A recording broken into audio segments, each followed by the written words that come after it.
সেদিন সবাই খোদাই বিধান পেয়ে দুঃখ বেদনা ভুলবে। কোন একদিন সেদিন আর হবে না হাহাকার, অন্যায় জুলুম বিচার, সেদিন আর হবে না হাহাকার,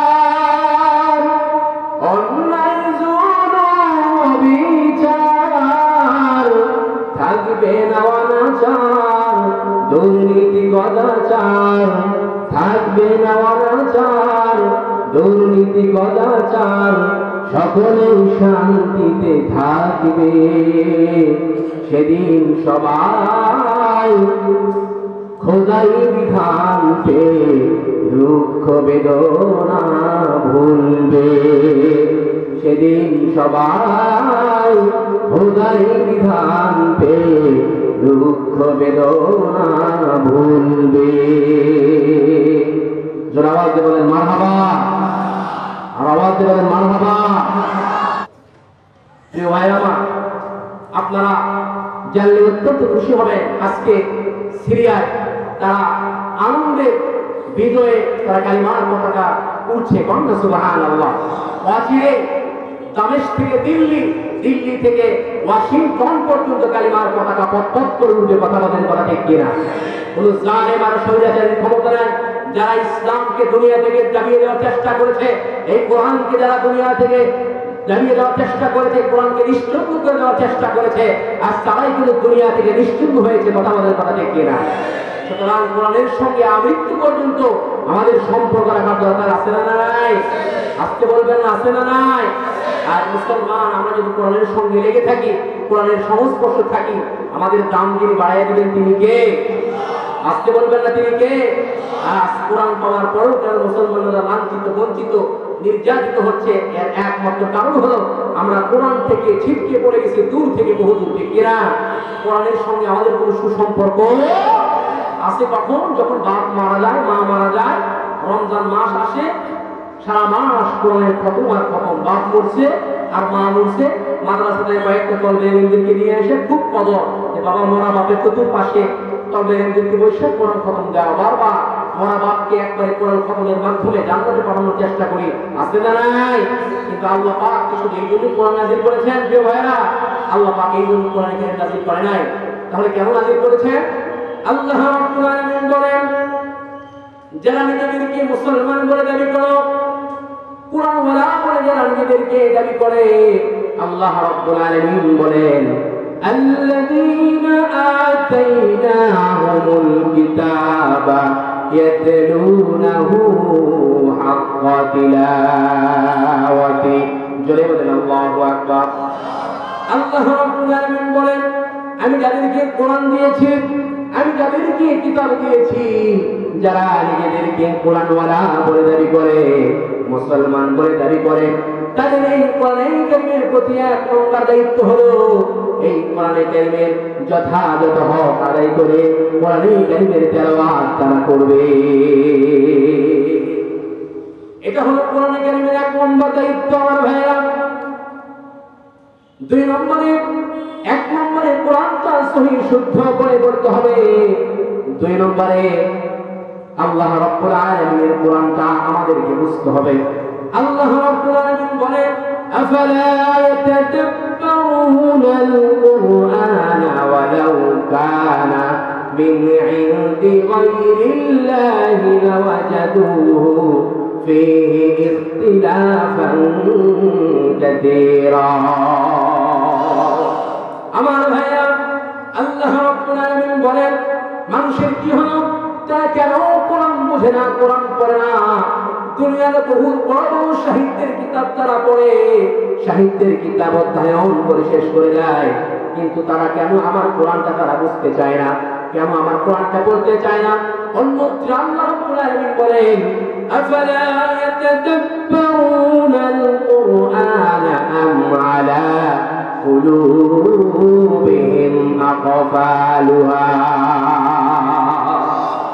আমার ভাইরা, আল্লাহ রাব্বুল আলামিন বলেন মানুষের কি হলো, তারা কেন কোরআন পড়ে না, কোরআন বোঝে না, তারা কেন কোরআন নিয়ে চিন্তা ফিকির করে না? আমার ভাইরা, নাকি আমি আল্লাহ পাক তাদের অন্তর আছে, অন্তরে তালা লেগে দিয়েছি। আমার ভাইরা, যে অন্তর দিয়ে দুনিয়ার সব কিছু তারা বুঝতে চাই, কেবলমাত্র শুধুমাত্র আমি আল্লাহ রাব্বুল আলামিনের কোরআনটা তারা বুঝতে চায় না। এই জন্য আমার ভাইরা, এক নম্বরে আল্লাহ তাআলার কোরআনটা আমরা পড়ব, দুই নম্বরে আল্লাহ পাক কোরআনটা বুঝার করে বলেছেন। আমার ভাইরা, কারণ কেন কোরআন বুঝতে হবে। আল্লাহ রাব্বুল আলামিন কোরআনটা কোন মৃত মানুষের জন্য নাযিল করে নাই, এই কোরআনটা আসছে জীবিত মানুষের জন্য। আল্লাহ পাক নিজেই বলেছেন লিহাইয়া, আমি কোরআনটাকে জীবিত মানুষের জন্য নাযিল করেছি। কন্যা সুবহানাল্লাহ। কারণ হলো হালাল হারাম মৃত মানুষের উপরে বর্তায় না, জীবিত মানুষের উপরে বর্তায়। আর কোন কোরআনে কারীম কোন মৃত মানুষের রাস্তা দেখায় না, জীবিত মানুষের রাস্তা দেখায়।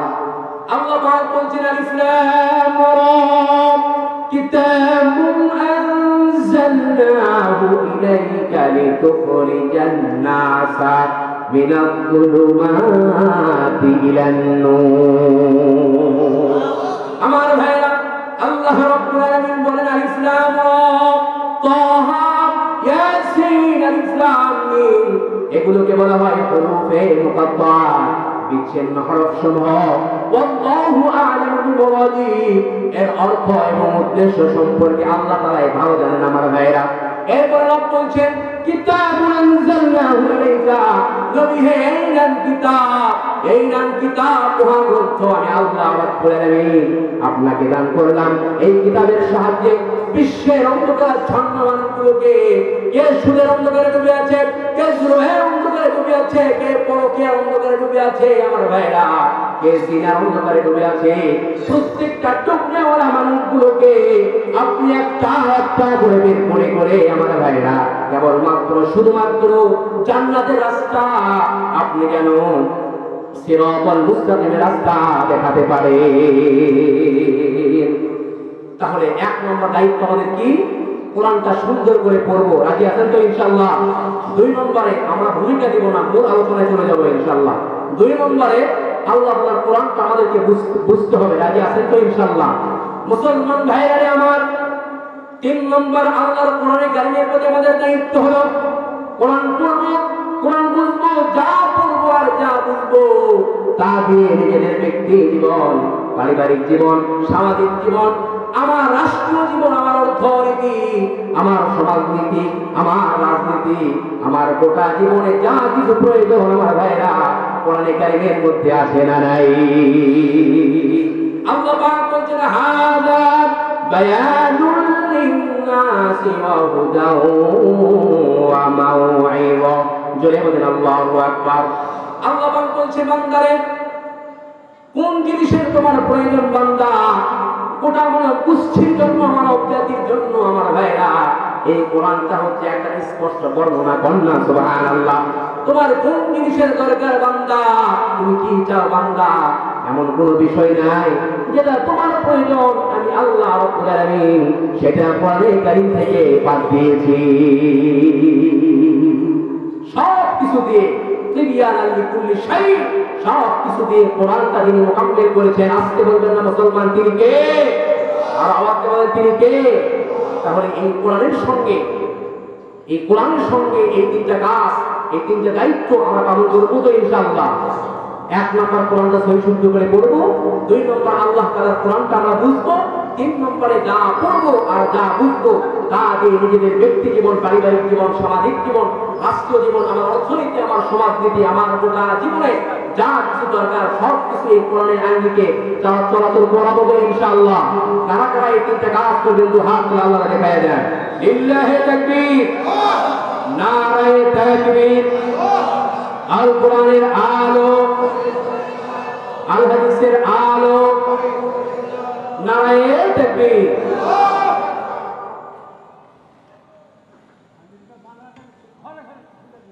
আল্লাহ পাক আমাদেরকে এই তিনটা জিনিস আমল করার তৌফিক দান করেন। প্রিয় ভাইরা, আপনারা কেউ বিরক্ত হবেন না, আমরা মূল আলোচনায় যাবো ইনশাআল্লাহ। তো এই কোরআন কারীম হচ্ছে এমন একটা পরশ পাথর। কোরআনের বিধান যখন চলমান ছিল, বহাল ছিল, সেই যুগে আজ থেকে 1400 বছর পূর্বে বিশ্বনবী মুহাম্মদ আরবি সাল্লাল্লাহু আলাইহি ওয়াসাল্লামের যুগে কোরআনের দেওয়া শান্তি আর সমৃদ্ধি, উন্নতি আর অগ্রগতি কাকে বলে? শুধু মানুষই নয়, ইনসান আর মুসলমানই নয়, হিন্দু, মুসলিম, ইহুদি, খ্রিস্টান সব জাতিরা কিন্তু এমনকি গর্তে পৃথিবীতে পর্যন্ত টের পেয়েছিল কোরআনের দেওয়া শান্তি আর সমৃদ্ধি, উন্নতি আর অগ্রগতি কাকে বলে। কথা বলে ঠিক কিনা? এই জন্য আমার ভাইয়েরা, আজ মুসলমানরা আল্লাহর হাবিব সাল্লাল্লাহু আলাইহি ওয়াসাল্লাম আজ থেকে 1500 বছর পূর্বে এই দুনিয়ার জমিন থেকে তিনি বিদায় নিয়ে চলে গেছেন। রেখে গেছেন দুইটা জিনিস। আসতে বলবেন না, কয়টা জিনিস? দুইটা জিনিস আল্লাহর হাবিব সাল্লাল্লাহু আলাইহি ওয়াসাল্লাম রেখে গেছেন আমার ভাইরা। আল্লাহর হাবিব এক নম্বর হলো আল্লাহ রাব্বুল আলামিনের মহান গ্রন্থ আল কোরআন, আর দুই নম্বর হচ্ছে বিশ্বনবী মুহাম্মদ আরবি সাল্লাল্লাহু আলাইহি ওয়াসাল্লামের উসওয়াতুন হাসানা, উত্তম আদর্শ তথা সুন্নাহ এবং হাদিস। আল্লাহর হাবিব সাল্লাল্লাহু আলাইহি ওয়াসাল্লাম আমার ভাইরা বিদায় হজের ভাষণে সোয়া লক্ষ সাহাবায়ে কেরামদেরকে সামনে নিয়া, উম্মতে মুহাম্মাদীদেরকে সামনে নিয়া আল্লাহর হাবিব বলিষ্ঠ কণ্ঠে, ঈমানদীপ্ত কণ্ঠে ঘোষণা করেছেন, ও আমার দেশের লোকেরা, ও আমার উম্মতেরা রে, আমি নবী কিছুদিন পর তোমাদের মাঝ থেকে বিদায় নিয়ে চলে যাব আমার ভাইরা, কিন্তু রেখে গেলাম দুইটা জিনিস। যদি আমার উম্মতেরা এই দুইটা জিনিসকে যদি তোমরা আঁকড়ে ধরো, শক্ত করে যদি তোমরা ধরতে পারো, তাহলে কখনোই তোমরা পথ হারা হবে না। কোন জিনিস তোমাদেরকে পথ হারা করতে পারবে না। কন্যা সুবহানাল্লাহ। সমস্ত সাহাবারা বলিষ্ঠ কণ্ঠে, ঈমানদীপ্ত কণ্ঠে আল্লাহর হাবিবকে বলছেন, ইয়া রাসূলুল্লাহ, ইয়া হাবিবাল্লাহ, নবী গো, কোন দুইটা জিনিস আপনি আমাদের মাঝে রেখে যাচ্ছেন একটু বলেন। আল্লাহর হাবিব সাল্লাল্লাহু আলাইহি ওয়াসাল্লাম বলছেন আমার ভাইরা, এক নম্বর হলো আল্লাহ রাব্বুল আলামিনের কোরআন, আর দুই নম্বর হলো আমি বিশ্বনবী মুহাম্মদ রাসূলুল্লাহ সাল্লাল্লাহু আলাইহি ওয়াসাল্লামের উত্তম আদর্শ তথা সুন্নাহ এবং হাদিস। এইজন্য আমার ভাইরা, আজ দুনিয়ার বুকে নবী নাই, সাহাবায়ে কেরাম নাই, তাবেঈন নাই, কিন্তু কোরআন আজও আমাদের মধ্যে আছে না নাই? আজকে বলবেন না, আছে না নাই? এই জন্য আমার ভাইরা, কোরআন হলো এমন একটি পরশ পাথর, এই কোরআনের কাছে যারা এসেছেন জিরো হয়ে, আল্লাহ রাব্বুল আলামিন সঙ্গে সঙ্গে তাদেরকে জিরো থেকে হিরো বানায়া দিয়েছে। আবু বকরের দিকে তাকান মুসলমান, আবু বকরকে আল্লাহ রাব্বুল আলামিন জিরো থেকে একেবারে হিরো বানিয়ে দিয়েছে। কথা বলেন ঠিক কিনা? আমার ভাইরা, ওমরের দিকে তাকান, হযরত ওমর রাদিয়াল্লাহু তাআলা আনহুকে আমার ভাইরা আল্লাহ পাক কিন্তু একেবারে এই কোরআনের সংস্পর্শে আসার কারণে জিরো থেকে আল্লাহ রাব্বুল আলামিন ওমরকে একেবারে হিরো বানিয়ে দিয়েছেন। কন্যা সুবহানাল্লাহ। এমনকি আমার ভাইরা, ওমর যদি কোন রাস্তা দিয়ে চলাচল করে, সেই রাস্তা দিয়ে শয়তান 40 দিন পর্যন্ত চলাচল করতেও বড্ড ভয় পায়। কন্যা সুবহানাল্লাহ। সেই ওমরের ব্যাপারে বিশ্বনবী মুহাম্মদ আরবি সাল্লাল্লাহু আলাইহি ওয়াসাল্লাম আল্লাহর হাবিব বলেছেন, লাউ কানা বাদি নবিয়ান লাকানা উমর, আমার পরে যদি আল্লাহ রাব্বুল আলামিন কাউকে নবুয়ত দান করতেন তাহলে ওমর নবী হয়ে যাইতেন। আমার ভাইরা, কোরআনের সংস্পর্শে লাগার কারণে যে ওমর ঈমান মানত না, ইসলাম মানত না, নবী মানত না, কাফের ছিল ওমর, বিশ্বনবীকে হত্যা করার জন্য পর্যন্ত ওমর গিয়েছিল। কোরআনের ধাক্কার বদলতে, কোরআনের সংস্পর্শে লাগার কারণে হযরত ওমর রাদিয়াল্লাহু তাআলা কে আল্লাহ রাব্বুল আলামিন এমন নেতৃত্ব দিলেন আমার ভাইরা, কোরআনে কারীমের সঙ্গে লেগে থাকার কারণে এমন ক্ষমতা দান করলেন হযরত ওমর রাদিয়াল্লাহু তাআলা কে আল্লাহ পাক অর্ধ পৃথিবীর একেবারে বাদশাহী দান করলেন। এই জন্য মুসলমান ভাইরা আমার, হযরত ওমর রাদিয়াল্লাহু তাআলা কোরআনের শাসন এমনই ভাবে কায়েম করেছেন বাগে হরিণে ওমরের জামানায় একই কূপে পানি পান করেছে, কেউ কারো দিকে যারা পরিমাণ হিংসা মনোভাব নিয়ে তাকায় নাই। এমন এমন নেতাকে আমরা চাই কি চাই না? কথা বলেন, চাই কি চাই না? রাষ্ট্র ধর্ম যদি ইসলাম হয় আর কোরআন যদি হয় সংবিধান, আজ থেকে 1400 বছর পূর্বে যে শান্তি আর শান্তি ছিল, আল্লাহ রাব্বুল আলামিন আবারও আমাদের মাঝে ফিরিয়ে দিবেন। বলেন সুবহানাল্লাহ। আমার ভাইরা, আমরা দেখেছি দীর্ঘ 16 বছর যে রকম স্বৈরাচারী কায়দায় মুসলমানদের উপর জুলুম করা হয়েছে। নেতার ছেলে ধর্ষণ করলে, খুন করলে 7 খুন মাফ, আর এলাকার মধ্যে যদি একটা দিন মজুরের ছেলে অন্যায় করে 7 জায়গায় তার বিচার হয়। আছে না নাই? আজকে বলবেন না আছে না নাই? এই যে ওমরের মতো নেতার দরকার আছে না নাই?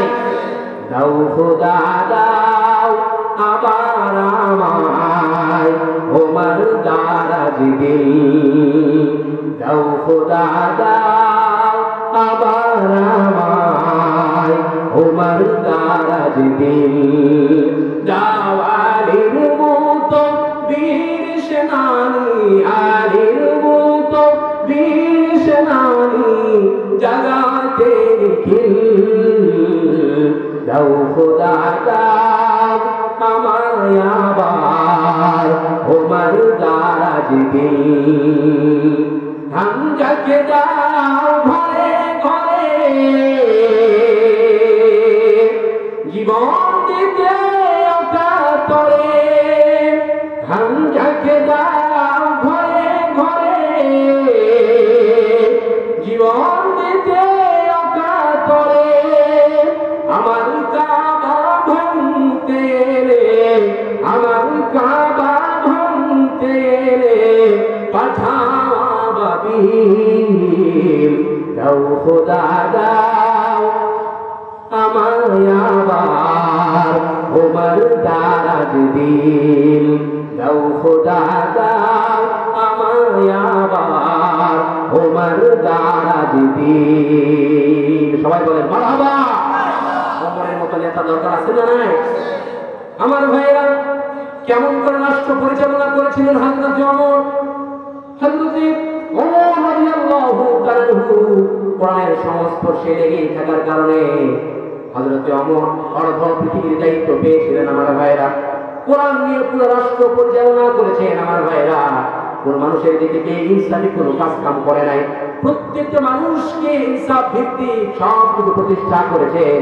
নিজের সন্তানকে পর্যন্ত ছাড় দেয় নাই। কথা বলেন ঠিক কিনা? আমার ভাইরা, হযরত ওমর রাদিয়াল্লাহু তাআলা গভীর রজনীতে রাষ্ট্রীয় পোশাক খুলে সাধারণ পোশাক পরিধান করে মদিনার গলিতে গলিতে ঘুরে বেড়াতেন, সাধারণ মানুষের অবস্থাটা অবলোকন করার জন্য, সাধারণ মানুষের অবস্থাটা দেখার জন্য।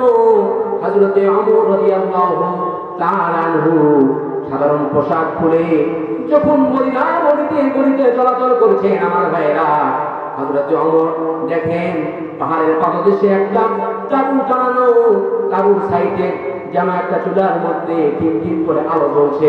হযরত ওমর রাদিয়াল্লাহু তাআলা আমার ভাইরা হাঁটি হাঁটি পা পা করে ওই তাঁবুর কাছে একেবারে চলে গেছেন। আমার ভাইরা গিয়ে দেখেন একজন বৃদ্ধ মহিলা চুলার উপরে একটা পাতিল তুলে দিয়ে কি যেন রান্না করছে, আর সাইডে দুটা বাচ্চা হাওমাও করে কান্নাকাটি করছে। আমার ভাইরা, হযরত ওমর রাদিয়াল্লাহু তাআলা আমার ভাইরা এই জনৈকে মহিলাকে একবার প্রশ্ন করে বসলেন যে, মা, এত রাতে কেন তুমি রান্না করছো?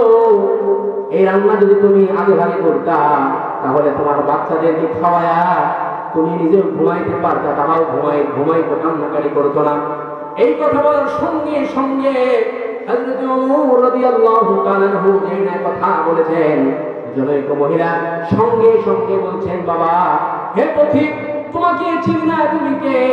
তবে তুমি আমাদেরকে শাসন করার কোন অধিকার তুমি রাখো না।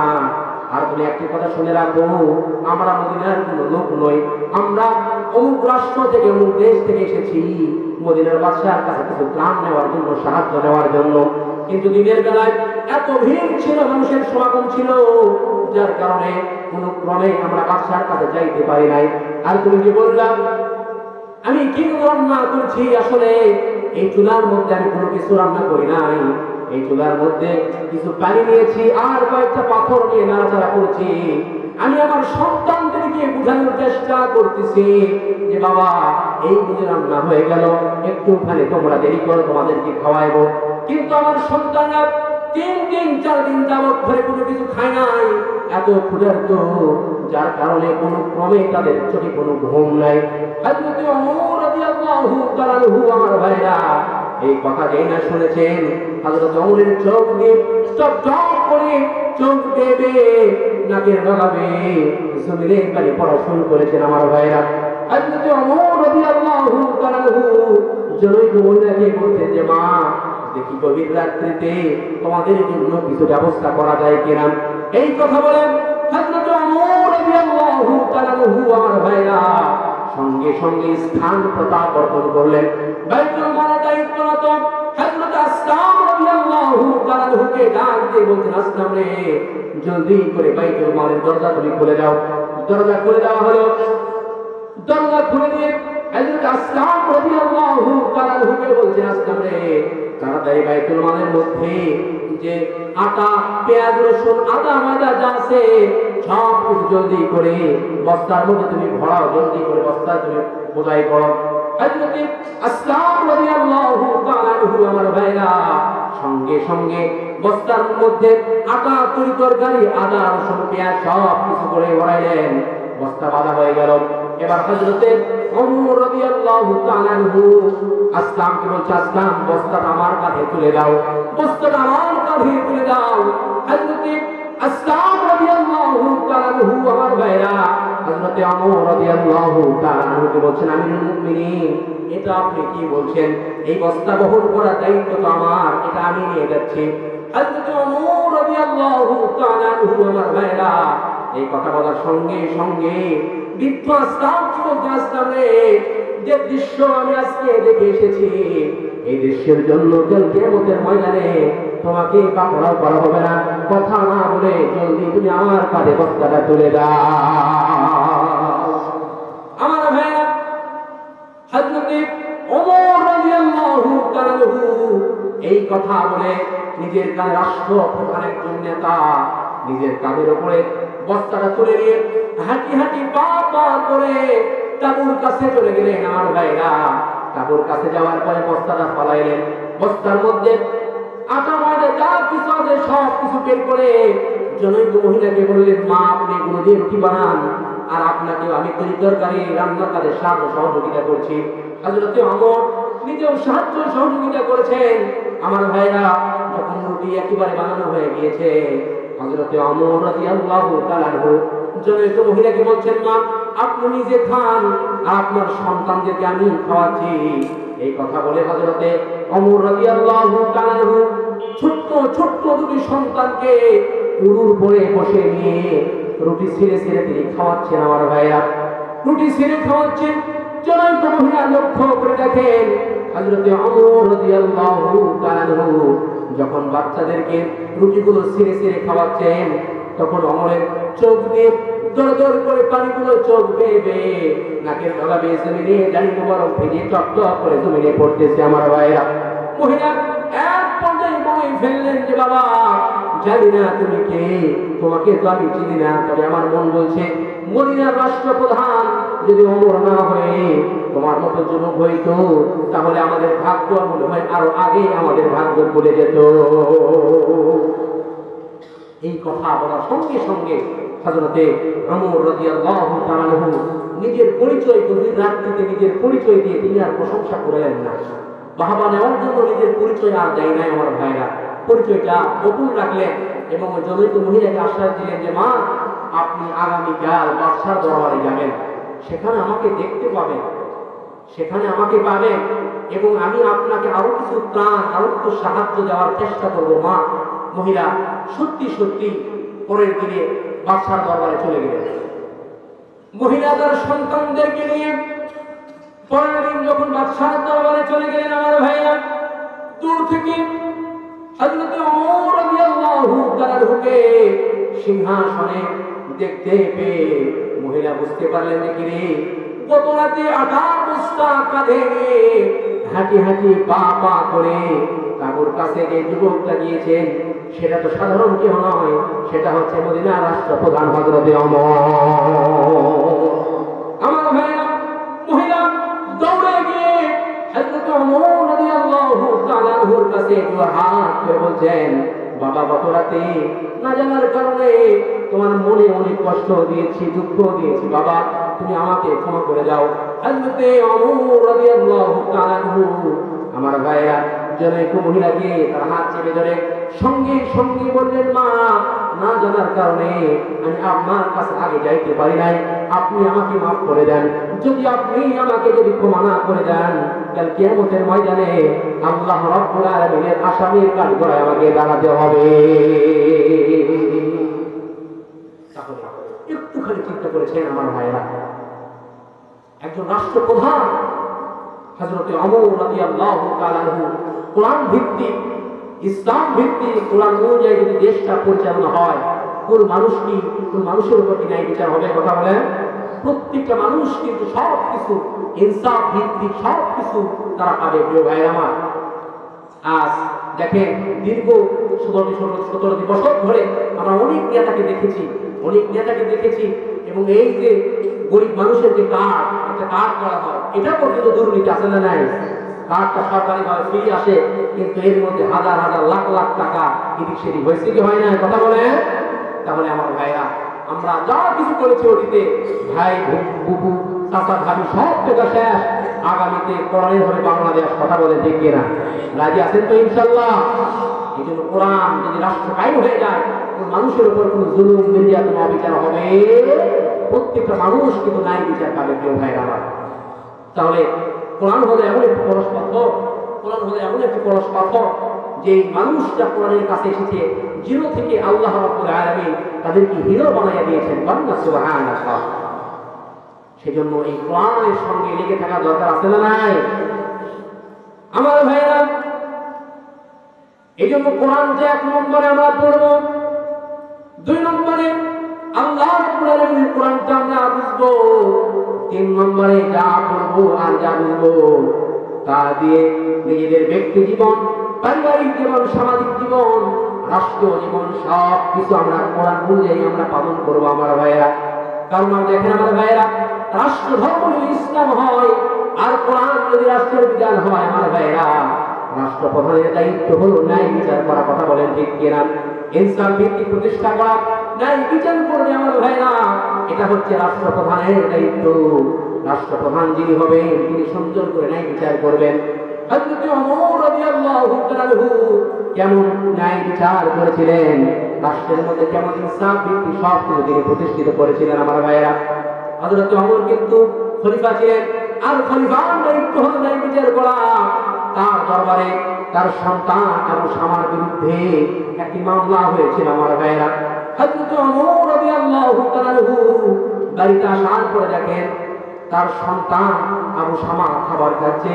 ডাক দিয়ে বললেন, আবু শামা জলদি করে তুমি তোমার খাবার খেয়ে নাও, তোমার একটা বিচার আছে।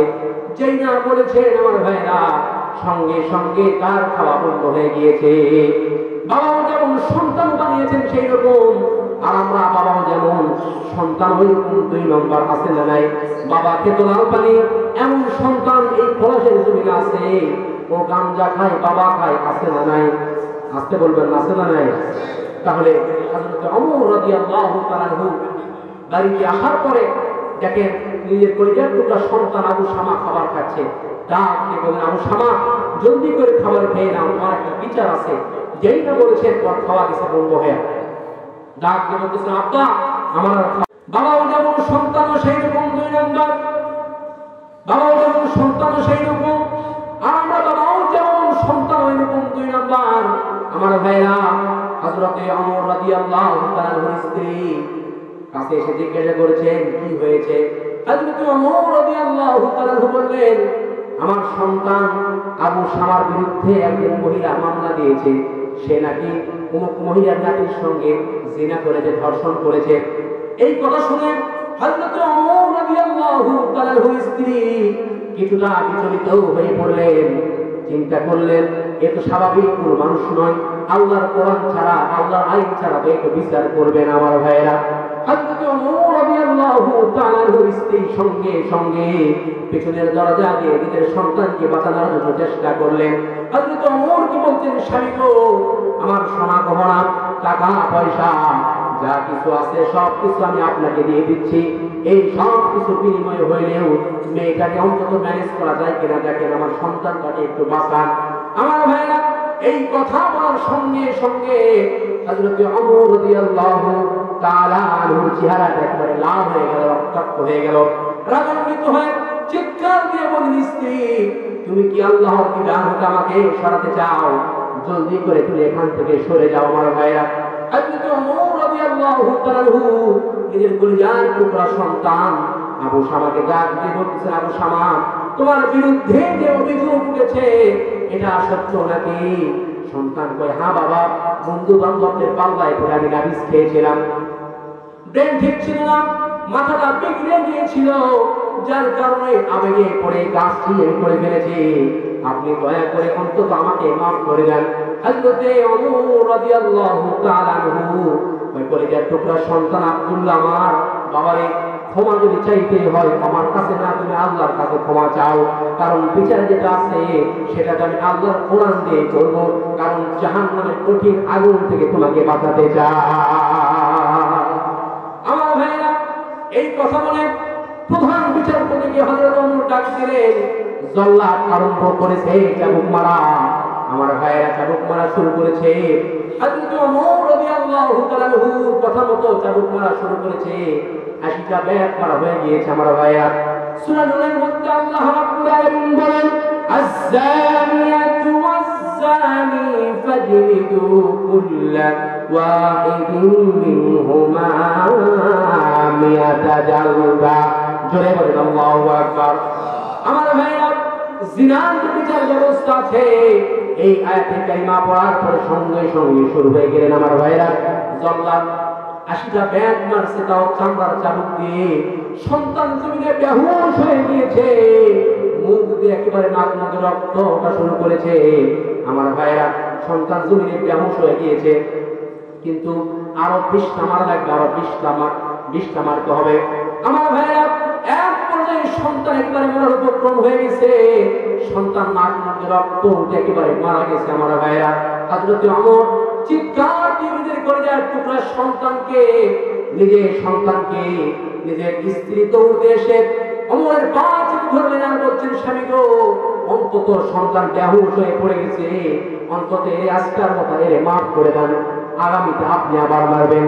হযরতে ওমর রাদিয়াল্লাহু তাআলা আনহু ডাক দিয়ে, স্ত্রী, আয়াতের মধ্যে তো ওয়াও শব্দ নাই, অর্থাৎ মিয়াতা বা জালদা নাই, আল্লাহ পাক যেহেতু বিরতি দেয় নাই, তাহলে আমি কেমনে বিরতি দেই?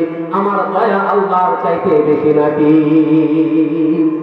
বাধা দিও না, সরে যাও। স্ত্রীকে সরে দিয়েছে। আমার ভাইয়েরা, আমার মারা শুরু করেছে। 80টা ব্যাগ মারার পরে সন্তানের নাক মুখ রক্ত উঠে সন্তান একেবারে মারা গেছে। আমার ভাইরা, হযরত ওমর নিজের কলিজার টুকরা সন্তানকে নিজের হাত দিয়ে গোসল করাইছেন, দাফন কাফন করাইছেন। আমার ভাইরা, হযরত ওমর রাদিয়াল্লাহু তাআলা আনহু গোসল করানোর পরে নিজের কলিজার টুকরা সন্তানের চেহারার দিকে তাকায় আর বলে, বাবারে আব্দুল্লাহ, দুঃখ পেও না বাবা, কোরআনের আইন দিয়ে তোমার বিচার আমি করে দিয়েছি, দুনিয়াতে তোমার কোরআনের আইন দিয়ে তোমার বিচার আমি করে দিয়েছি, কারণ দুনিয়ার জমিনে যদি আল্লাহর কোরআন দিয়ে কোনো পাপের বিচার হয়ে যায়, আমার ভাইরা, কাল কিয়ামতের ময়দানে আল্লাহ রাব্বুল আলামিন ডবল করে সেই পাপের আর বিচার করবে না।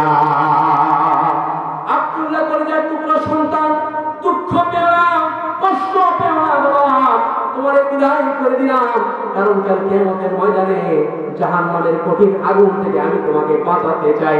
আমার ভাইরা, এই কথা বলে প্রধান বিচারপতিকে ডাক দিলেন, জল্লাদ, এবার চাবুকটা আমার হাতে দাও। আমার ভাইরা, জল্লাদের কাছ থেকে হযরতে ওমর রাদিয়াল্লাহু তাআলা আনহু চাবুকটা হাতে নিলেন। হাতে নিয়ে কিন্তু 80টা মারা হয়ে গেছে, আরো 20টা সন্তানকে মারা লাগবে, এই বাকি 20টা কে খাবে? আমার ভাইরা, এই কথা বলে হযরতে ওমর নিজের কলিজার টুকরা সন্তানের কবরের উপরে 1টা 2টা 3টা 4টা 5টা 6টা করে তিনি পৃষ্ঠা পরিপূর্ণ করেছেন আমার ভাইরা। হযরতে ওমর যখন কবরের উপরে মারছিলেন, নিজের কলিজার টুকরা সন্তানের কবরের উপরে যখন মারছিলেন আমার ভাইরা, এত জোরে জোরে প্যাট মারছিলেন আমার ভাইরা, কবরের মাটিগুলো দুপাশ দিয়ে ছড়িয়ে যাচ্ছিল। হযরতে ওমর রাদিয়াল্লাহু তাআলা আনহু যখন 100টি পরিপূর্ণ করলেন আমার ভাইরা, চোখের পানি ছেড়ে দিয়ে রব্বুল আলামিনকে বলছেন, রব্বুল আলামিন, ওগো আল্লাহ, ওগো রব্বুল আলামিন, সন্তান হিসেবে আমারও বাবা হিসেবে মায়া লেগেছিল, কিন্তু তোমার আইনের দিকে তাকায়া আমি আর যারা পরিমাণ মায়া করি নাই। ওগো আল্লাহ, দুনিয়াতে তোমার কোরআন দিয়ে বিচার করে দিয়েছি, অন্তত কাল কিয়ামতের ময়দানে এই সূরা নূরের 2 নম্বর আয়াত যেন আমি ওমরের বিরুদ্ধে না যাই। তাহলে একটুখানি চিন্তা করে দেখেন, একজন রাষ্ট্রপ্রধান কোরআনের আজমতে, কোরআনের সম্মানে, কোরআনের সঙ্গে লেগে থাকার কারণে, কোরআনের সহমতে কোন নিজের সন্তানের ব্যাপারে পর্যন্ত বেইনসাফি করে না, ঠিক কিনা? সকলের জন্য এক হুকুমত কায়েম করেছেন, রাষ্ট্র সুন্দর করে পরিচালনা করেছেন আমার ভাইরা। নিজের সন্তান পর্যন্ত যারা পরিমাণ এদিক সেদিক হয়, আমরা যদি ভুলভাল করে থাকি, এদিক সেদিক করে থাকি, তারপরে আল্লাহ পাকের রহমত থেকে আমাদের নিরাশ হওয়া যাবে। আল্লাহ রাব্বুল আলামিন বলেন, কুল ইয়া ইবাদিয়াল্লাযীনা আসরাফু আলা আনফুসিহিম লা তাকনাতু মিন রাহমাতিল্লাহ।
আল্লাহ রাব্বুল আলামিন বলেন, কুল ইয়া ইবাদিয়াল্লাযীনা আসরাফু আলা আনফুসিহিম লা তাকনাতু মির রাহমাতিল্লাহ ইন্নাল্লাহা ইয়াগফিরুয যুনুবা জামিআ ইন্নাহু হুয়াল গফুরুর রহিম।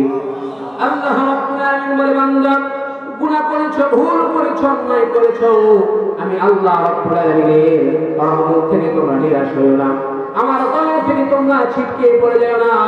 আমি আল্লাহ রাব্বুল আলামিনের কাছে কোরআনটা মানো নাই, নামাজ কালাম ঠিকঠাক আদায় করো নাই, গুনাহ করেছো, আমার রহমত থেকে নিরাশ হয়ো না। আমি আল্লাহ রাব্বুল আলামিনের কাছে ক্ষমার মতো ক্ষমা চাইলে আমি আল্লাহ রাব্বুল আলামিন তোমাদের জীবনের তামাম গুনাহগুলো আমি মাফ করে দিব।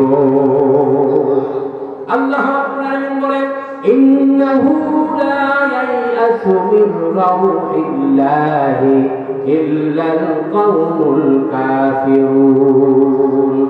আল্লাহ পাক বলেন, কাফির ছাড়া, মুনাফিক ছাড়া, গাদ্দার ছাড়া কোন মুমিন আমি আল্লাহ রাব্বুল আলামিনের আমার রহমত, আমার দয়া, আমার ভালোবাসা থেকে কখনো নিরাশ হতে পারে না। কন্যা সুবহানাল্লাহ। এই জন্য আমার ভাইরা, জীবনে কত গুনাহ করেছেন, আপনার গুনাহ আর আপনার গুনাহর পাপগুলো যদি হয় খালের বিলের পানির সমান, তবে জেনে রাখবেন আল্লাহ রাব্বুল আলামিনের দয়া হলো সাগরের পানির সমান। কথা বলেন ঠিক কিনা? আমাদের পাপ আর গুনাহগুলো যদি হয় খালের বিলের পানির সমান আমার ভাইরা, তাহলে আল্লাহ রাব্বুল আলামিনের দয়া হলো আকাশের সমান। এই জন্য কত পাপ আমরা করেছি, জীবনে কোরআনটা পড়ে নাই, কোরআনটা মানি নাই, কোরআন ছাড়া আমরা জীবনটা পরিচালনা করার চেষ্টা করেছি আমার ভাইরা। এই জন্য এখন আসে, আমাদের সময় আছে, আল্লাহ পাকের রহমত থেকে আমরা নিরাশ হব না। আমরা পাহাড় সম পরিমাণ গুনাহ করেছি। গুনাহের বোঝাটা কাঁধের উপরে নিয়ে আজকে তাফসীর মাহফিলে আমরা এসেছি আমার ভাইরা। অন্তত আমরা চোখের পানি ছেড়ে দিয়ে ক্ষমা যদি ক্ষমা চাই, আল্লাহ রাব্বুল আলামিন আল্লাহর হাবিব সাল্লাল্লাহু আলাইহি ওয়াসাল্লাম বলেছেন আমার ভাইরা, বান্দা যখন হতাশ হয়ে হতাশাগ্রস্ত হয়ে বান্দা যখন কাঁদতে থাকে আর ডাকতে থাকে আর বলতে থাকে ইয়া আল্লাহ ইয়া রহমান ইয়া রহিম ইয়া হাইয়ু ইয়া কাইয়ুম।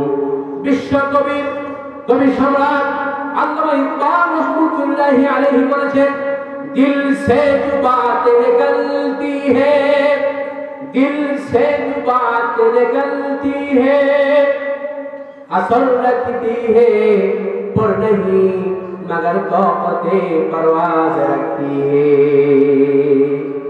কবি বলেন, দিল থেকে যে কথা উচ্চারিত হয়, মুখের কথা আর মনের কথা ভিন্ন রকম। মন থেকে যে কথা উচ্চারিত হয়, জিহ্বা দিয়ে যে কথা উচ্চারিত হয়, এই কথার প্রভাব বিস্তার করে আমার ভাইরা। জানা না থাকলে বলতে সক্ষম হয়। তার মানে হলো এই শীতকালীন সময়ে যতটুকু সম্ভব ঠান্ডা পানি দিয়ে ওযু বানায়া তাহাজ্জুদের রাকাত নামাজ আদায় করে আমার ভাইরা, ঘরের কর্নারে হোক বা মসজিদের কর্নারে হোক, চোখের পানি ছেড়ে দিয়ে যদি কোনো বান্দা অন্তরস্থল থেকে মধুর সুরে মুহাব্বত নিয়ে অশ্রুসিক্ত নয়নে একটা বার যদি মনের গহীন অন্তর থেকে আল্লাহ রাব্বুল আলামিনকে আল্লাহ বলে ডাক দেয় আমার ভাইরা, আল্লাহ রাব্বুল আলামিন সঙ্গে সঙ্গে সত্তরবার সাড়া দিয়ে জিজ্ঞাসা করে বলে, বান্দা কি চাও? বান্দা আমি হাজির। বান্দা যখন আল্লাহকে ডাকে আল্লাহ রাব্বুল আলামিন জানায় দেন, وَنَحْنُ أَقْرَبُ إِلَيْهِ مِنْ حَبْلِ الْوَرِيدِ। জোরে বলেন আল্লাহু আকবার।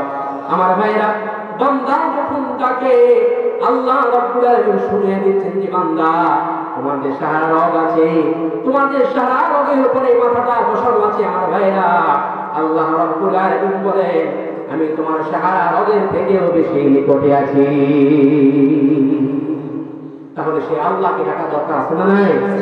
প্রধান বক্তা যেভাবে চলে আসছেন, আল্লাহ রাব্বুল আলামিন আমাদের সকলকে এই সমস্ত কথা বোঝা এবং এই অনুযায়ী আমল করার তৌফিক দান করেন। সকলে পড়েন আল্লাহুম্মা আমিন। ওয়া আখিরু দাওয়ানা আলহামদুলিল্লাহি রাব্বিল আলামিন।